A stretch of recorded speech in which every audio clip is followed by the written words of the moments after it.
Pang-aasar ang 2 beses na reaksyon ni Vice Ganda sa mga taong bumabati ko sa It's Showtime nang manalo si Sofronio Vasquez bilang kauna-unahang Asian Grand Champion sa 26 season ng The Voice USA.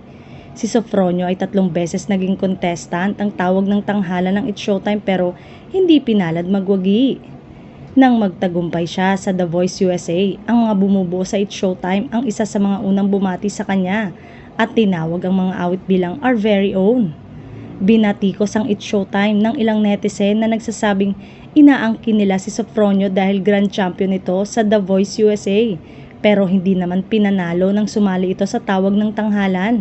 Mainit na pagsalubong mula sa mga host ng programa ang tinanggap niya nang magbigay pugay ang It's Showtime host kay Sofronio.